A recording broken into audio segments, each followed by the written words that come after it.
My life created. No, just normal, regular. My No, that's not regular. That's not regular. created. Can you say my life creative? My life creative.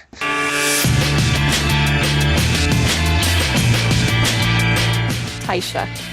Tytia. Yes. So is that a family name, or did you... No, something? my mom put together some letters, I think, and that's what she liked, and that's my name. Your mom had a creative moment. Yeah.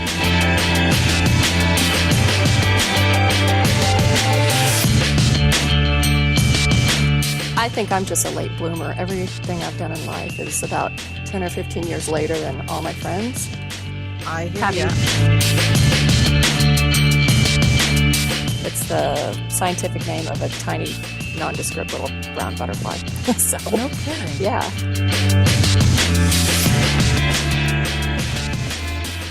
And welcome to My Life Creative. I'm Richard Zombek. I'm here with my wife, my partner, the Zig and my Zag, Pamela Joy. Hello, Richard. How are you today? I'm good. Great. Well, listen, we've got another great interview. This one's with Tytia Habing. But before we get to that, and before you tell us about Tytia, I do want to let our listeners know that they can go to mylifecreative.com, and you can find out all the background on all the podcasts. You can also find the archive of the podcasts and the myriad of ways to listen to us. Also, you can find out how to support us. Just go to the website. That's mylifecreative.com. Click on support, and you can find out how to support the show. So, Pamela, listen, why don't you tell us about this interview? Well, I would be happy to. Tytia has quite a CV. I did put a link to her website in her show notes. And I'm astounded with her pictures. I think that her work feels very nostalgic. It feels like it's another place and time with people in contemporary clothing. So there's that allure of her. And I've just been curious how she got to where she is. I know she lived in the Cayman Islands for a while. And I like that she does a lot of different kind of work from her family. She lives on a rural farm in Illinois. And I think that the work is interesting. And because of where she lives and how she lives, I was very curious as to what her day-to-day looked like and how she creates and what her thoughts were on that. So that's what we talked about at length. Great. Well, let's listen to that interview. My life creative. Well, so I thought that would be a great place to start, is you're growing up and your travels, because you ended up someplace extraordinary and now you're back. So I thought we would start with all of that. Okay. So growing up, what was that like for you? I had a great childhood. I wouldn't change my childhood for anything. I grew up on a farm. We ran around. I had two brothers, older brothers. We did what we wanted all day, every day, and we were surrounded by nature. And our house is, well, it's a farm, but it's right inside of a woods as well. So we have woods, we have like open farmland. It's ideal. When you say farm, what did your parents farm? Did they grow crops? Did they have livestock? Yes, both. They grow corn, soybeans, wheat. They have cattle. When I was younger, we had hogs. They don't have that anymore, thank goodness, because it stunk. Yeah, and chickens. We have some chickens. Now, did you get close to the animals? Were they kept for like milk or dairy or No, beef cattle.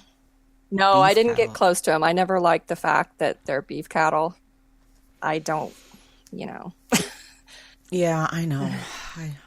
We've reduced the intake of. I got a weird thing this past year of just I don't know, but I don't know how did you.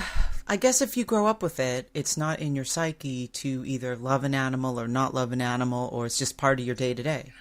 Well, I love all the animals, and my brother actually raises cattle too. He does most of the work now on the farm, but when the calves are born, they're so cute. I'm like, how can you then raise them to sell for meat? I couldn't do it. I really couldn't do it, but it's his livelihood, so.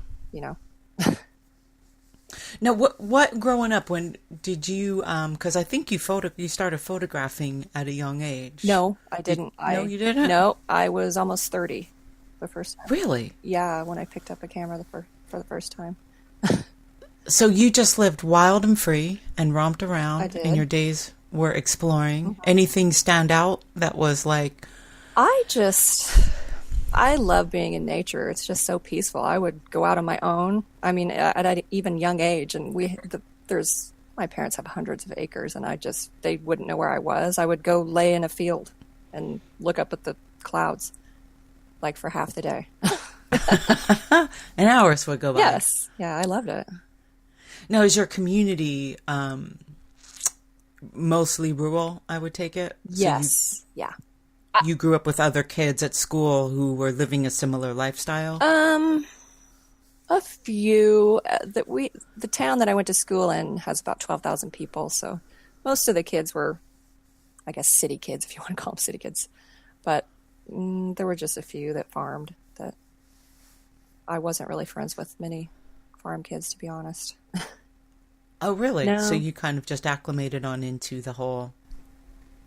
Yeah, I remember being about 12 years old, or maybe I was 10, and I wanted to live in town.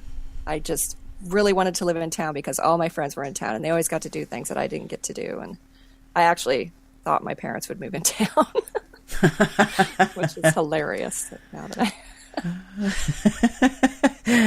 Be like your boy asking you to move into Yeah. town now. Right. Yeah. Not going to happen, son. Huh. So let's jump ahead then. How in the world did you choose or get to the Cayman Islands? Well, I went to university for horticulture, and I couldn't really find a job that paid anything at all. So then I went back to school again for a landscape architecture degree.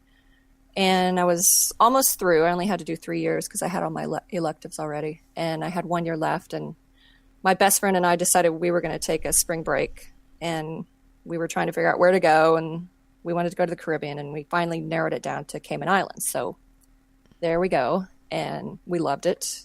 And when I got back, which I guess it would have been, I don't know when spring break is, March or April, I dropped out of school. Not immediately. I finished the semester. But then as soon as I was out of school in May, I flew down there and lived. And I was probably there, let's see how many years, 4 years. And then I decided I better come home and finish that degree because otherwise I would waste a bunch of money. So I flew back home, finished my last year of landscape architecture, went looking for a job, and couldn't find a job that paid me as much as I was making as a bartender in the Cayman Islands. So I moved back down there, and I stayed there for like 10 years. So, Wow. yeah. But in the meantime, I bartended, I waited tables for probably 10 of the years. And then I thought I really should try to use these degrees that I have. So my neighbor was actually a manager out at the Botanic Park on the island. So I talked to him, and I got a job out there as a manager. So I worked. Yeah, I worked at the Botanic Park for my last 6 years that I lived there. It's beautiful. Wow. That must have been like a dream come true in It many ways. was. It was severely hot, and I worked outside. But I worked outside bartending as well, so it wasn't that big of a difference. But yeah, it always amazes me that bartending and waiting tables always seems to pay so much more than anything I've ever done or gotten myself into. I made more money then than I do now. Way more, like twice as much money. And plus there's no taxes down there, and the dollar is worth more than our dollar, so I was raking in the dough. That is nice. Yeah. Yeah, I spent many, many years in that industry. You can't do it forever, though. 15 to like 35. Right. Yeah, 35. I decided, I'm getting out of this. Once I turn 35, that's it. I don't care what I'm doing. I'm getting out of it because I think that was the last job I had, this really swank, high-end restaurant bar, which I was always afraid something inappropriate was going to come out of my mouth. Yeah. So I was very quiet, and it wasn't the kind of place I had ever worked. I always worked in upscale places. Oh, but I did. in the bar lounge area, Yeah. Where the restaurant was somewhere in the property, but not in my immediate area. So we got people who were there to have fun, and you didn't, it wasn't like, language was, I didn't curse a whole lot, but if one flew out, it wasn't a problem. It was okay. Yeah. It was an appropriate moment or a laugh, but this was so different. And I was just miserable. I remember the maitre d' telling me one night, something about telling my face what maybe it should look like to appear to guests. I was miserable, and it was really obvious how miserable I was. I really didn't. I think that's what he said. Maybe you should pursue your day job a little harder, so you don't have to come here at night, because you really don't look like you're having a good time. That's exactly what happened to me by the end of it. I worked in a pub, so there was late nights and drunk people. I'm not a drinker really, so it was. You get obnoxious people, and by the end of it, I was just angry at everyone. I couldn't even imagine the Cayman Islands. That's like the Florida scene where everybody wants a tropical drink. Oh, yes. That's all we did. Blender drink. Oh, yeah. So whoever called blender broken first got to have a broken blender for the night. When I worked in Florida, that was our thing. Yeah, whoever calls first gets it. Right. So because everybody wanted the frozen. Oh, yeah, of course. And they wouldn't tip. Anyway, not to go off on that tangent, but I think that's really funny that you worked in that. It speaks a lot to what you observed. Yeah, and it's not in my nature. I'm quiet, and I just still can't believe that I bartended like that for that many years. It's just crazy. So what was the Cayman Islands? Now, when you were there, you started photographing, yes? Well, the way I started was when I came back to finish my landscape architecture degree, I had to fill an elective, and a photography class was something I saw, and the building just happened to be almost next door to the architecture building. So I thought, oh, that'll be easy. It's close. It won't take too much of my time, and I can just fill my elective. So that's what I did, and I got in the dark room, and oh my God, I was in love. That was my number one focus, was photography once I had that class. So it's magical. It the was days magical. of dark room and art school, and it's like alchemy. Yeah. You just the quiet, the sounds, I spent the smell. so many hours in there, and I totally didn't. I would just rush through my architecture projects just to get them out of the way so I could get to the dark room. Now, what did you photograph them? What were your pictures like? Back then, I don't know. They were pretty lame looking. Just farm scenes, and I think I took some pictures of my family. And then when I moved back down to Cayman, I would take some tropical, palm tree pictures. They weren't that great. Do you still have any of them? Oh, yeah. I have sleeves upon sleeves upon sleeves of negatives, a huge trove of them. I would be interested to see a couple sometime. Yeah. I'll share mine if you share yours. Well, I need to get something I can scan them on. I hauled my darkroom down there when I moved back down, and I had a darkroom the most of the time that I lived down there. And yeah, I was developing photos up until just a couple years before I left. So I have a lot of negatives. But again, I've evolved. So yeah, I know. I look at the stuff I have from art school and I think, what in God's name were you doing? I took like all these clouds. Why? Yes, Why? Cloud. Just clouds after clouds. I was doing a cloud series, or I think I was afraid to really go. I wouldn't look at anything. Like I wouldn't look at any of the masters of photography. I'd look at art. I'd look at painters. Yeah. Here is the arrogance of like a 20-something. Yeah. I was afraid to be influenced. Yeah, right. I think I was afraid to see what great looks like, maybe deep down inside. Well, I actually thought my photos looked great at the time. I'm like, oh, this is great. I did too. And I look back now and go, yeah, they're bad. God, what were you doing? What were you doing? When I think back too of all the freedom, my whole days were just filled with school. Yeah. I did nothing else. I had studio, I had art history, and I had photography. And I think I would give anything to have all that time. Right. No worries, endless optimism. I think I'd tone the arrogance down, but yeah, it just really blows my mind how sometimes my head can say, see, you wasted it. And I didn't. It's all just anyway. I think I'm just a late bloomer. Everything I've done in life is about 10 or 15 years later than all my friends. I hear having ya. kids, getting married, finding what I want to do with my life, everything. So, Well, that's a beautiful way to put it. So you met your husband in the Cayman Islands? I did. Is that where you guys met? Yes. And then you had a boy? Mm-hmm. And then you decided to move back. We did. It's hard to have a child as an expat because you can't send your kids there to school. So you have to send them to a private school, which was very expensive. We couldn't have afforded it. And it was just too expensive for us to live there. Plus we got tired of having to get work permits, and I did get residency, so that made it a little easier, but it was still a pain. So plus we wanted to be near our family, or well, near my family, I guess, just so he has, grandparents and cousins and aunt and uncles. And so, yeah. So would you say at all that he sort of began maybe where things shifted for you in terms of, or I've talked with some moms that at the very beginning, they really wanted, they started photographing, and then over the years they got everything shifted and things changed, and really they carved out a path from there.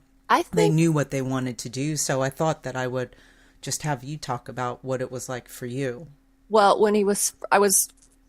obviously I was photographing before he was born, but once he was born, I really didn't take pictures. I took a few when he was from maybe, born to 1.5. I didn't hardly take any picture. I think I was just exhausted because I was working full time but I think what turned for me was when I moved home. I know the land. I love the plants and the farm, and everything switched as soon as I moved home. That's where I began. But he was included in that. So it was kind of a combination of the two, I guess. Well, that's a good segue into your series, This Is Boy, because that seems like a lot of, it has all of those elements that you just talked about. He's in your landscape. I almost get the sense sometimes looking at him that I'm looking at a self-portrait of you. Yeah. If you could have gone back and photographed yourself at that time. For sure. That's just how I grew up. And I don't have any photos included in, I don't think, any of my projects that he was in Cayman. I don't think I have any. So No, the ones I've seen all look like they're from either the States, either your farm or where you've traveled with them. Yeah, I think so. I've even looked back at the photos from Cayman, and there's nothing that I'm drawn to, I guess. I don't know. It's the landscape that sparked it with me. It's like your place. Yeah, my home. Yeah. Your sense of place. So how does he figure, or how do you work with him? Because I'd imagine he doesn't always strike me as the boy who'd be like, yeah, sure, I'll do this, I'll do that. Do you just catch him doing things, or does he interact with you? I catch him mostly. When he was younger, it was a lot easier. I would just always have my camera, and I would just photograph him. And every once in a while, he would do something, and then I'd miss it, and I'd say, can you do it again? But 99% of the time, it didn't work out, and the picture was bad. I either have to get it spontaneously, or it's just, I can't get a good picture. But now it's a little different that he's a little bit older. I'll have him not really pose, but he might do something, and I'll say, oh, freeze, or can you do that again? And then I can get the shot.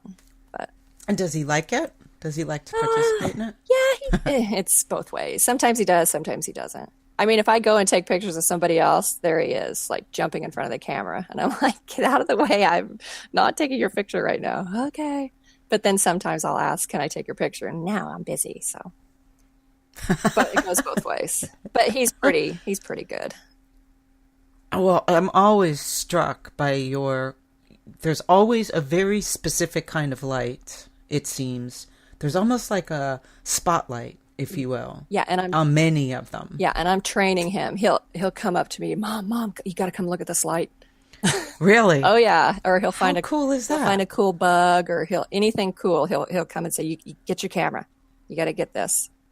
So I'm training. So how did you teach yourself to look at light? Or is that something you naturally see? I naturally see it. I've always been fascinated with how light hits things, and especially water, that light that reflects through water is just, or you maybe an old window, just that light is just beautiful.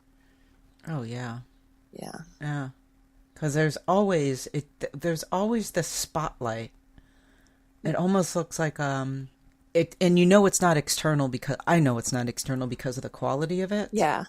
But it's very specific. Does that make sense? Yeah, it's it not does. Someone asked me if I could ever shoot like commercial photography and replicate what I do, and I'm like, no, I don't think I can. Maybe someone that's a pro lighter can do something like that, but I just can't see me being able to do that. Plus, I don't want to. I like natural light. And I love that one of him in the pool with the water, the empty pool with yeah. water in the tube. The pool broke, and we had to drain half of it, and you saw the pipe shooting the water out. It was like that for quite a while till we got it fixed. So they just went ahead and swam. Made the most of it. They did, yeah. There's another one. Which other one is that one that's got like all these little, I don't know if they're little seeds or something in the air. I don't even know how you got all of them in the air like that. They're like little berries or maybe they're soybeans or some kind of pod from a soybeans. That's what it's called. Duh. There's the title. Soybeans. Was that in the back of the truck? I'm guessing. No, it's right on it's just a portrait of him. You see the landscape and you just threw up all these it's like he threw all these seeds in the air, and it reminded me of that, I don't know, I can't remember the photographer's name who did these composites where there would be suspended pieces in the air in front of a tree or over a little altar on the ground. I'd have to look it up. I wouldn't even know where to start. I remember he won a couple different awards last year, the year before, and just how they're positioned and hanging over him. Yeah, it's cool. So, which ones of these do you sink into that you maybe can think about or talk about it? How you create, how it evolved, like how either the picture happened, if it was spontaneous, or if you saw something, or especially the ones with the guns, because I know little boys play with guns, and it's like and you live on a farm, so you obviously have guns.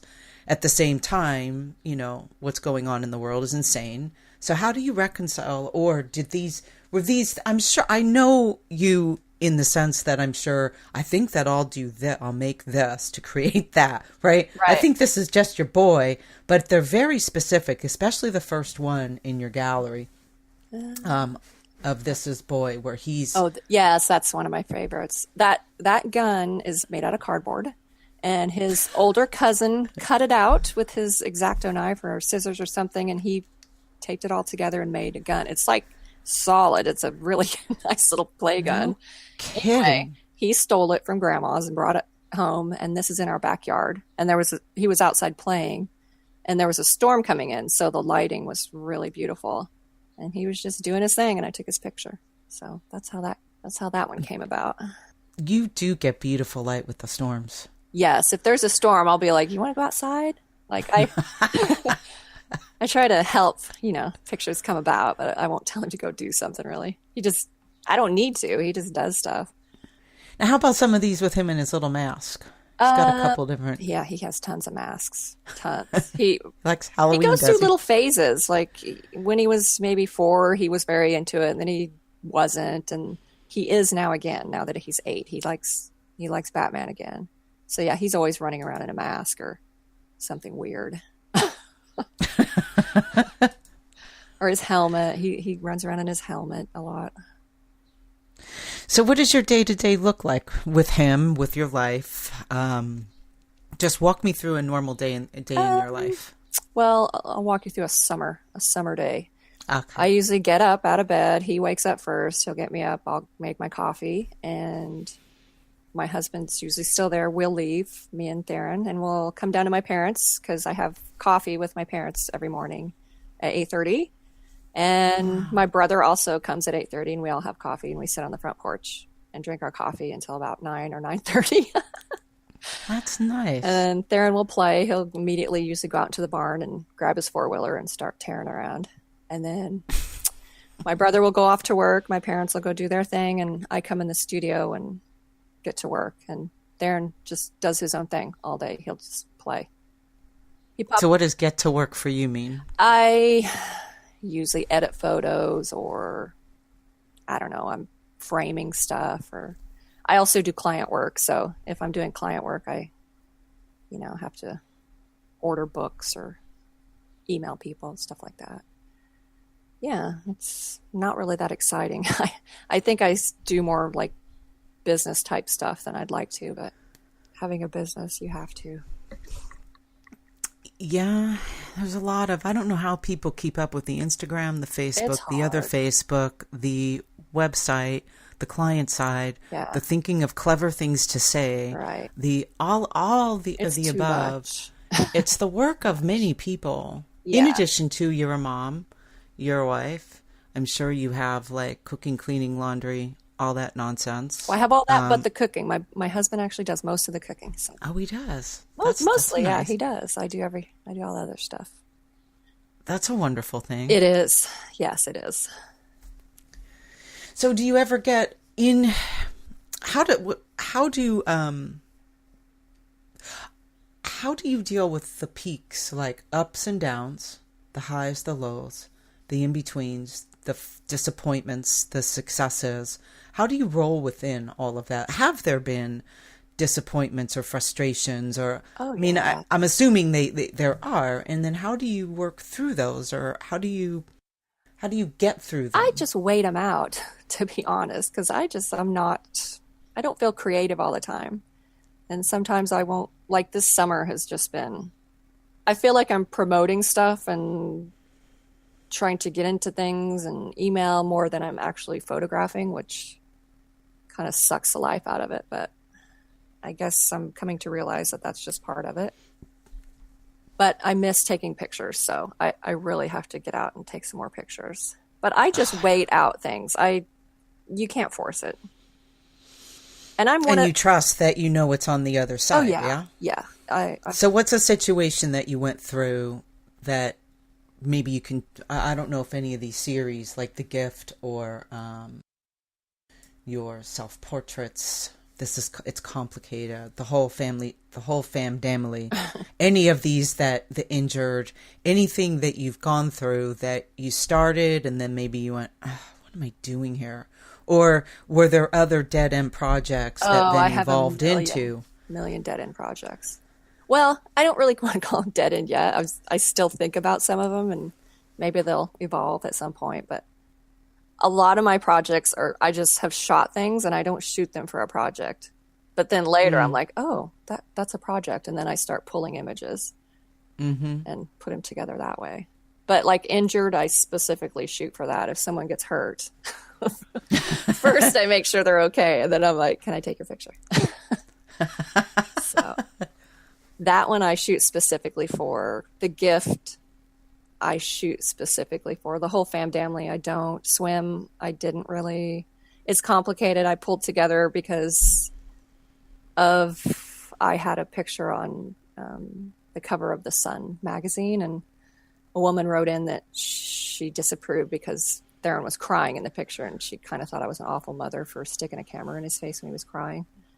Yeah, I saw that. So I went back through all my pictures and just pulled together a bunch of photos that I thought didn't reflect the, most pictures of kids are happy and joyful, and I went the opposite way because kids aren't always happy and joyful.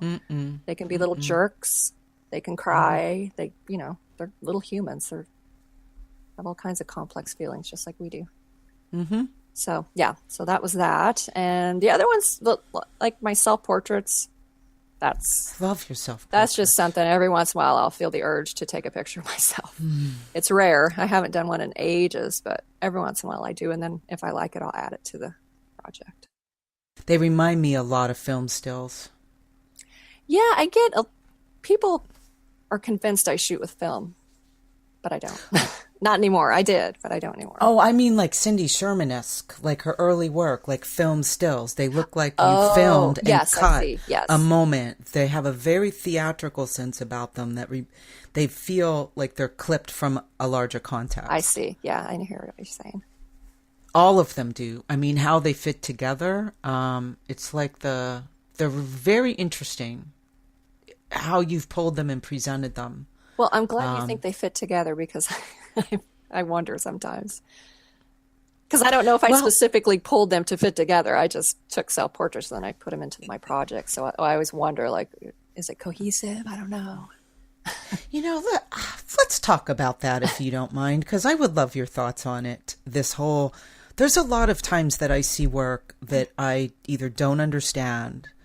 I had a really hard time in art history, actually, with contemporary work. I didn't get it. I absolutely, there were things that I didn't understand. The whole conceptual work, which I actually got to a point where I said, so it's a flawed concept because you still needed to have the work. The explanation of the work was the work. Right. And concept work in its purity was you did not need the end result. You just needed the idea. But to express the idea, you still... So my point is, it got very complex, right? Yeah. And there's a lot of times, particularly with photography, the people be all going nutso over an image. And I look at it and I go, I don't get it. What am I missing?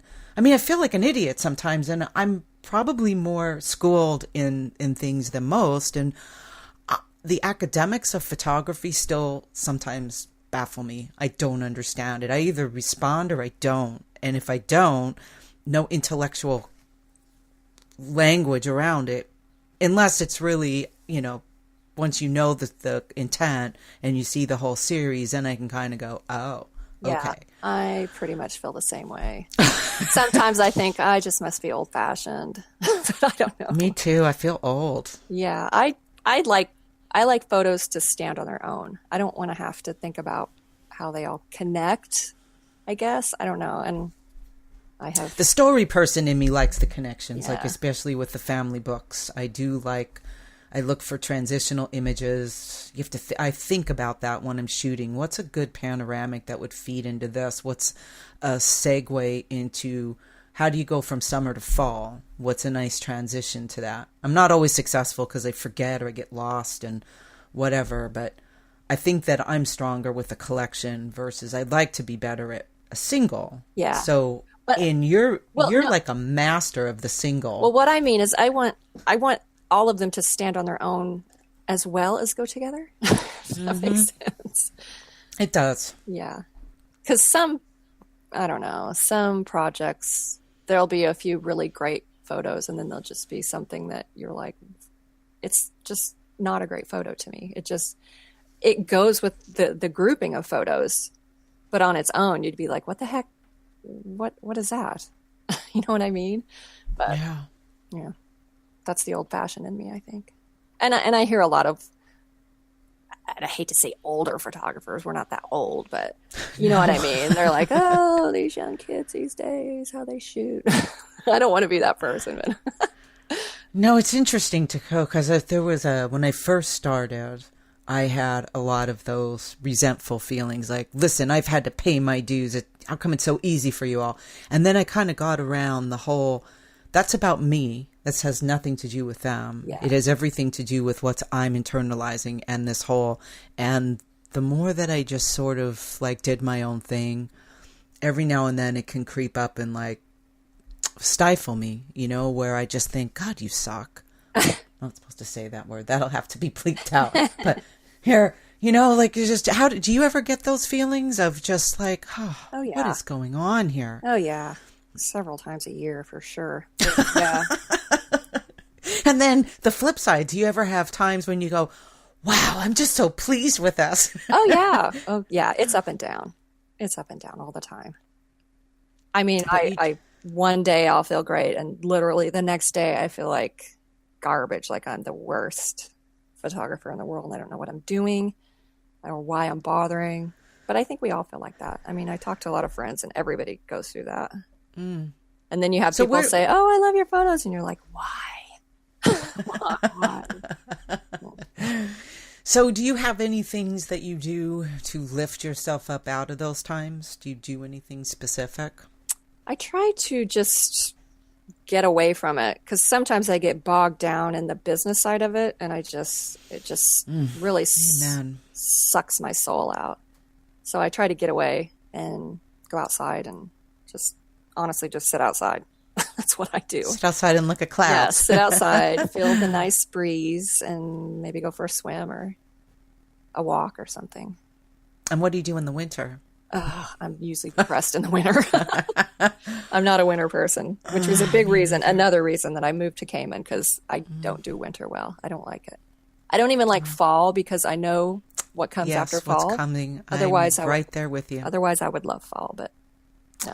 I felt the first pang of that last week. There was just a day when you could feel the coolness in the air. Yeah. And I just was like, my heart sank. I'm like, I actually cried later on in the day. I was tired. I was emotional, all these different things. And I was sitting and I'm just like, just sit and watch it. You know what it is. And no, about like Halloween, sometime in there, I'll flip into, okay, I can do this for the next couple months and then line up enough work or things to do to get out of here January, February. But I'm with you. I'd like to pack up and go the 1st of November and come back May 1st. I know. Well, I just saw we it. have one tree that always loses its leaves before every other tree. I'm not sure what kind of tree it is, but the leaves were starting to fall off a couple days ago. I'm like, what? It's not even... Anyway, it'll probably... and once they start falling, they're within like a week or two, they're all gone. So it's just depressing. Well, you did take some of Theron in the winter in playing hockey and your frozen pond and the weather elements, the atmosphere. Just a few, very few. I go into like a deep, dark depression in the winter, and I'll go through my summer and spring files in the winter. That's usually what I do. Plus, I don't really take client work in the winter because who wants their picture taken in the winter? Nobody. So. Now, do you still do the same routine and having coffee with your parents every day? Yes, we just don't sit on the front porch. Sit inside in the warm. Yeah, we do sit with a fire. That's really so nice that you have that. Yeah. And your brother. Yeah. And you have a tight family. Yeah, we do. Well, let's just end on that with the whole family dam, which I think you've just started to show maybe more of. I don't know if you've just decided to show more and you've been... I'm loving the ones on the truck, and... I have so many of them. I just thought, I'm just going to put these together because I have people... Well, when they email, they'll talk about, their lives went back in the day and how they grew up, and they just think my family's so interesting when they see the pictures. I'm like, really? But anyway, I thought I would put them together because maybe other people think they're interesting. They're normal to me. Do you know what I mean? But other people are fascinated by some of them. So I thought, I'll show them. Well, there's a nostalgia to it, right? Yeah. That's what I get more than anything. It almost feels like in the 1940s with contemporary clothing. Yeah. Yeah. It's striking how much I feel like I'm looking at, what was that show? Andy, remember the sheriff? Oh, shoot. Now that you mentioned I could. Ron Howard was in it. Yeah. And they used to start with the whistle. Yeah. Andy Griffin. Andy Griffin Show. Yeah. This is what it reminds me of Mulberry. I mean, it does. It has that feeling. And then, you come across one of Theron in his skull and crossbones pajamas with the cat. Yeah. So let's end on I got to know about that cat that you had. That cat was just... You mean the ones in the picture? The gray one. The one who was... But are you talking about the one in the picture where he has the skull pajamas? I was talking about that one, but okay. He's got a thing with cats and animals. Oh, and he loves cats. You had like that I can't remember if she's still alive. Oh, Bob Brown? Are you talking about Bob Brown? Yeah, the gray... The Russian, like a Russian blue. Yes. Oh, yeah, she's still kicking. She's around. She's like a she-devil. She is. And not only does she look like it, she really is just a beast. but she rules the house. She goes in and out at her leisure, and she eats first. We have 4 cats now, not from our choosing, but because people dump cats out in the country, and I can't say no. Yeah. So we have way too many cats. Anyway, when I put the food outside, she eats. All the other cats sit there and watch her, and when she's done, they can eat. So yeah, she's something. And we can't really pet her. Theron can pet her, and she won't scratch him, but we can't really pet her. She doesn't like attack you, but she'll let you know, like, don't touch me, or you will get it. Doing my own thing. Yeah. Well, I think we can end it on that note. This was really cool. I liked a lot of things that you had to say through, I'd have to go back and listen to the one part where you said, I just let it go, or I just let it move through me. Like the times when times are like intense or frustrating or whatever, Yeah, you just let them move through you, and you know there's something on the other side. Yeah. Years ago, I would get kind of panicky, like, oh my God, I've lost it. I have no creativity left in me, but it always comes back. And it almost always depends on me getting outside. Once I get outside, it rejuvenates me. I just need to be outside and by plants and in the sun. That's your zeitgeist. Yes, it is. That's And I so many artists are like, oh, well, I have to be depressed or I have to have turmoil in my life to create. I'm complete opposite. If I'm unhappy or upset, I can't even pick up a camera. I can't do it. I have to be in a good mood. I have to be happy and joyful. Otherwise, it's pointless to even try. Amen to that. Yeah. Well, thank you so much for your time. Thanks I for will having me. follow up with you on the backside. Yeah. And we didn't have any thunderstorms interrupt our talk together. No, but I'm sure we will. We'll get some good pictures of it. All light right. and storms. Thank you. It's nice talking to you. Bye. Likewise. Bye-bye. This has been another episode of My Life Creative with Richard Zombeck and Pamela Joy. You can find us online at mylifecreative.com, where you'll find more information about us, our guests, and while you're there, please consider supporting the show to help us produce more content like this. Oh yeah, can you feel it? Just over the credits, just riffing now. Words and chords. Not the poetry and the real thing, but not bad for an ad-lib. Not good, but...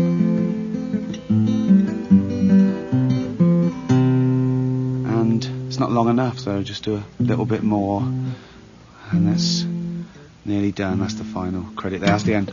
Final credit. There's the end. Final credit. There's the end. Final credit. There's the end. Final credit. There's the end. Final credit. There's the end. Final credit. There's the end. Final credit. There's the end. Final credit. There's the end. Final